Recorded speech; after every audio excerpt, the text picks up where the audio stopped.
Tiziana Fabiani conduce l'azienda Forra al Pruno, in provincia di Pistoia, alla quale domandiamo subito che cosa produce e come è organizzata la sua azienda. Allora, noi siamo una piccola azienda a conduzione familiare, c'è mio marito, io e mio figlio. 4 ettari più alcuni terreni in affitto sul Montalbano, nel comune di Lamporecchio.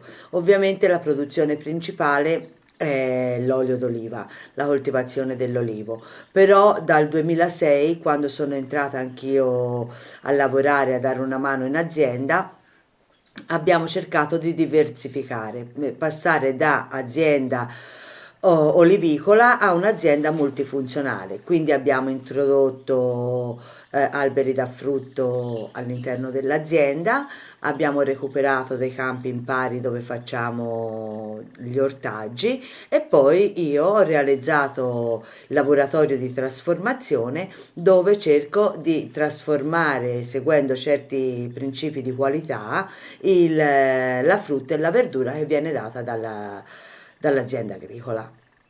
Che tipologia di frutta e verdura tu trasformi? Allora, verdure facciamo un orto abbastanza diversificato. Comunque le cose che trasformo di più sono ovviamente pomodori, le melanzane, zucchine, peperoni. Poi ho una particolare attenzione verso le erbe spontanee di campo, che sono una mia grande passione, sono diventate anche parte dell'attività dell'azienda agricola, quindi vado alla ricerca, alla raccolta spontanea tipo di aglio orsino, agliarea peziolata, che poi trasformo anche nel laboratorio. Poi abbiamo la frutta, abbiamo cercato di reintrodurre dei frutti che erano tipici della nostra zona, come per esempio i gelsi.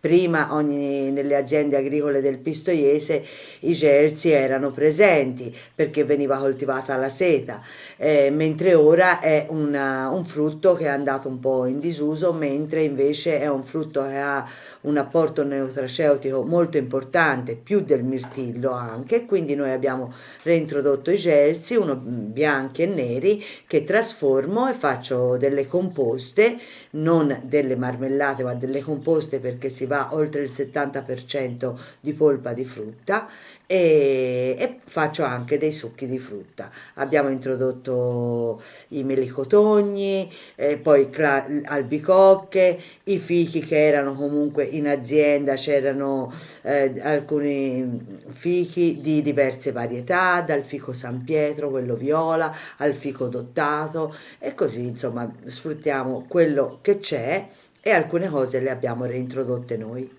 Senti, pensi che nella tua azienda ci possano essere introdotte altre persone a lavorare se si dovesse ampliare la produzione e la tua produzione, cosa la vedi in sviluppo? In quale settore? Allora, l'olio, produciamo un olio extravergine di oliva di alta qualità, sempre in tutte le guide, insomma, nazionali, premi e così via. Quindi sull'olio, visto che abbiamo anche con l'arrivo di nostro figlio raddoppiato la coltivazione del numero delle piante di olivo, quindi raddoppia la produzione e da quest'anno infatti cerchiamo anche di allargare il mercato. Sull'olio c'è tanto da lavorare, però questo pensiamo sia un settore che nei prossimi anni sicuramente avrà uno sviluppo. E poi per quanto riguarda anche i trasformati, devo dire che le produzioni che facciamo viene venduta tutta, anche qui pensiamo di aumentare, quindi magari bisogno di un aiuto in azienda ci sarebbe, il problema sono sempre i costi da affrontare.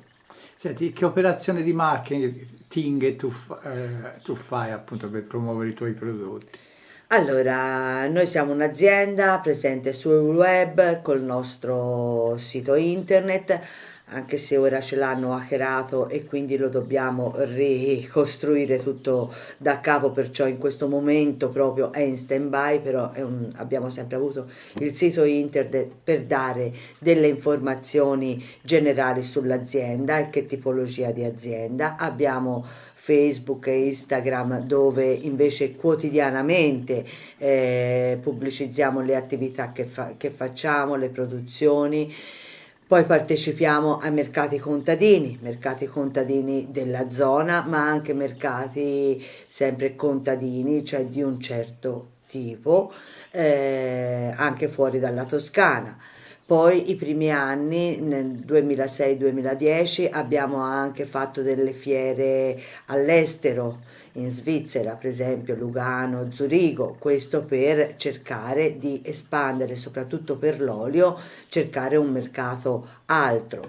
Infatti esportiamo anche un po' in Svezia, dove abbiamo un importatore che prende il nostro olio, e quindi Stoccolma e piccoli supermercati della Svezia siamo riusciti ad arrivare.